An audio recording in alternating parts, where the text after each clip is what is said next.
एक बार एक बच्चे को उसके स्कूल से उसे एक लेटर दिया जाता है और कहा जाता है कि बेटा ध्यान रहे, ये लेटर आपको अपनी माँ को ही देना है।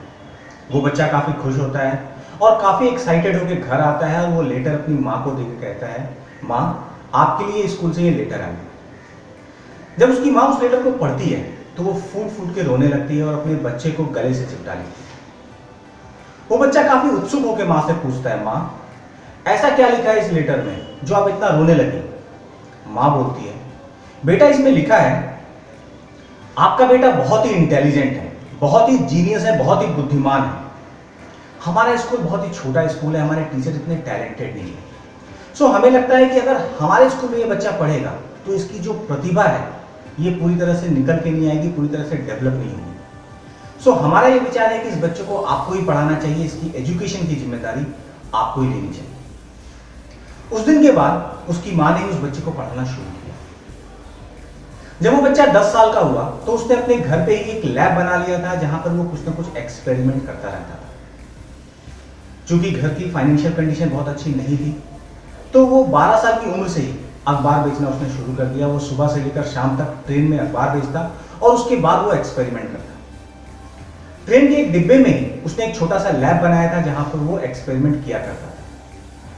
एक दिन इसी एक्सपेरिमेंट के दौरान एक केमिकल ट्रेन के डिब्बे में गिर जाता है जिसकी वजह से वहां आग लग जाती है और इस घटना की वजह से वहां जो सिक्योरिटी गार्ड रहता है उसने उस बच्चे के कान पे इतना तेज तमाचा मारा कि उस बच्चे को ऊंचा सुनाई देने लगा। फिर भी वो दुखी नहीं हुआ। उसने सोचा कि चलो ठीक है, अब से मैं सिर्फ काम की बातें ही सुनूंगा और उस पर ही फोकस लगाऊंगा।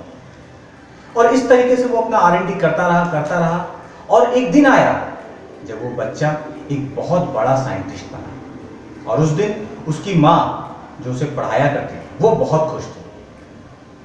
कुछ सालों के बाद उसकी माँ का देहांत हो जाता है और एक दिन वो अपनी माँ के पुराने सामानों में कुछ खोज रहा होता है और इसी बीच उसे वो लेटर मिलता है जो बचपन में उसके स्कूल ने उसकी माँ के लिए लिखा था। जब वो उस लेटर को पढ़ता है तो वो फूट फूट के रोने लगता है क्योंकि उस लेटर में लिखा था, आपके बच्चे की मानसिक हालत ठीक नहीं है, वो मानसिक रूप से बीमार है, वो एक मंद बुद्धि है। सो हमारे टीचर उसे पढ़ा नहीं सकते और हम इसे स्कूल से निकाल रहे हैं। थोड़ी देर के बाद वो अपनी डायरी लेके आता है और लिखता है, एक महान मां ने एक मंद बुद्धि को एक बहुत बड़ा साइंटिस्ट बनाया। वो साइंटिस्ट थे थॉमस एडिसन, जिन्होंने बल्ब का आविष्कार किया, जिन्होंने electric meter, gramophone, electric rail engine, concrete furniture, preservation of fruits and vegetable और ना जाने कितने सारे आविष्कार किए। अगर उस दिन टीचर्स और बाकी लोगों की तरह उसकी माँ भी अपने बच्चे को मंद बुद्धि समझती तो शायद ये दुनिया इतने महान साइंटिस्ट से वंचित रह जाती और शायद आज हम अंधेरे में ही होते।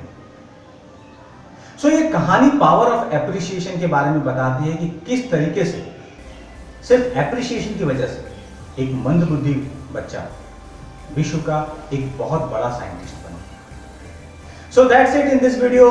Good luck, love you all.